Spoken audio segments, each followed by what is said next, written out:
All right, my man, state your name and let them know you on Nicovelli TV. Yeah, my name is D. I'm on Nicovelli TV. Nick fan? Yeah, I'm a Knicks fan. Yeah, I've been a Knicks fan since like '94, like the mid '90s. I basically was like 7 or 8 when I first saw the Knicks. You know, right now the Knicks is actually a good emergence. They drafted 2 well-talented. They got Obi Toppin. They got IQ, Emmanuel Quickly. Now, how you feel about Emmanuel Quickly before we go any further? Yeah, Emmanuel Quickly, he's good. He's a good setup shooter. He's like a set shooter. So he gets the shots, he shoots the floaters and stuff like that. He's pretty good, and he looks like he has good, passing IQ. Like he has good IQ. Like he knows where to put to set up people. So with that being said, do you think that Derrick Rose was needed to mentor him? Yeah, he does, because remember, he's young. He's his first year, so he needs another person that did it already, and also he played with Tibbs already, so he's really pretty good. Okay, Yeah. okay.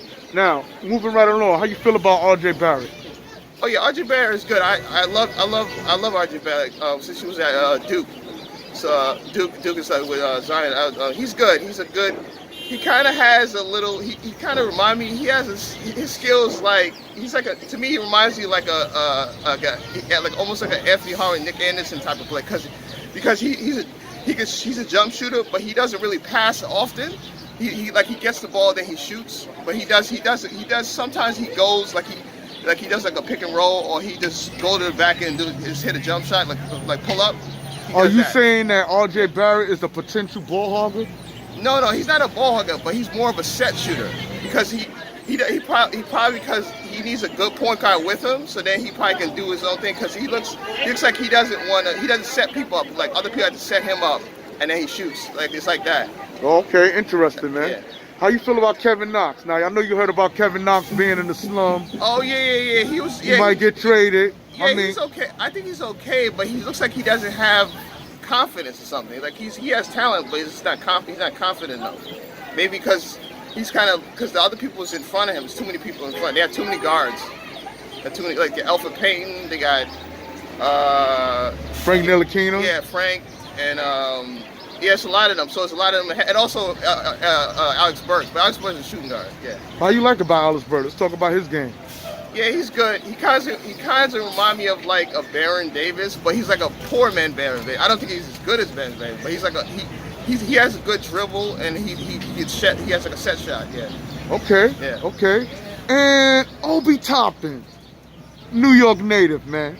He was in the slam dunk contest. Yeah. I mean, are you impressed with his game, man?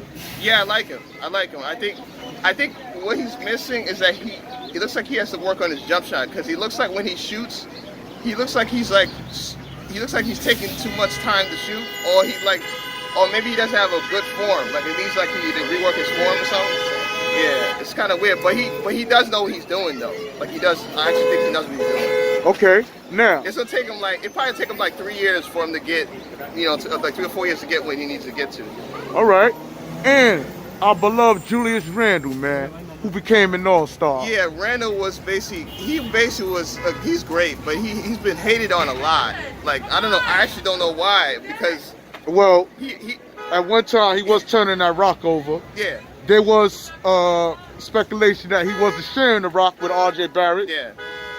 So this year, he said it himself. He heard all the slack he was receiving, and he did something about it. Okay. He turned it around. Okay. So I'm asking you, Yeah. do you think that Julius Randle is on to something? Yeah. Maybe I hope he's not doing this just to get the contract, and then after the contract, he's just gonna relax. It could be a contract thing. I mean, he's just trying to get the money, and then because remember, if the Knicks have to pay him, they have to decide to pay him next year. Next year's up. So if they pay him, they may extend him for a 3-year or 4-year. I think it should be like a 2-and-1. I mean, like a 2+2, like so he has a plus officer if he can get out. So are you telling me, this is quite interesting, that you think that Julius Randle is playing the way he's playing because of contract situation? Yeah, he's trying to.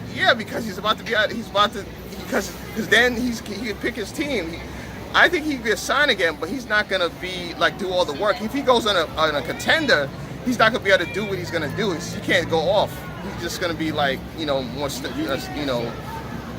more like a role player, because he's not gonna be able to do that. Say if he was on, Yeah, if he's on LA or he's on any other team, he wouldn't be able to do that because there's too many other people, on the team. So, Okay, quite interesting. And then we got Austin Rivers.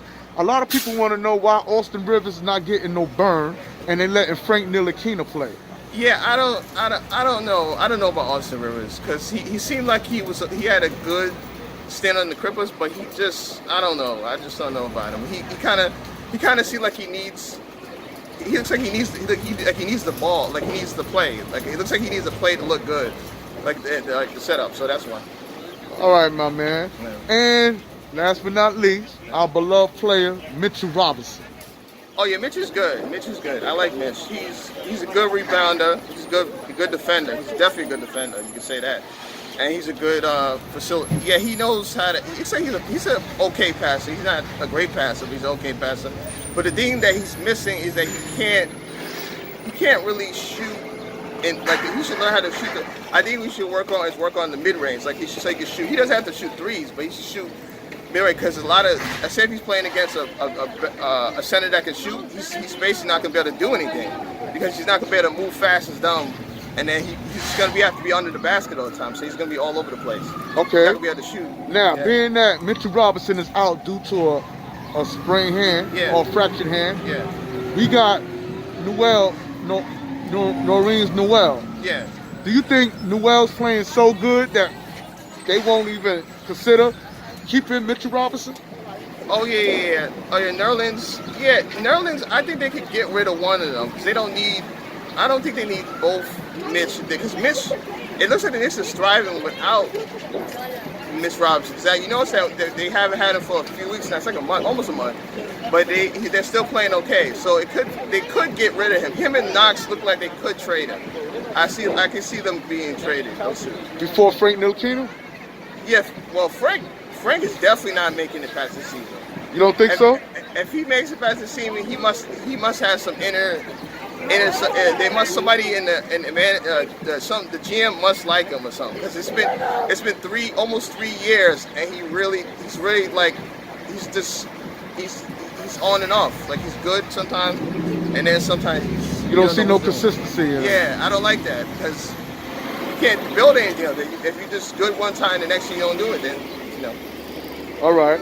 And with that being said, man, I want to thank you for coming on Nicovelli TV. All right. And we out. Peace. All right, thanks.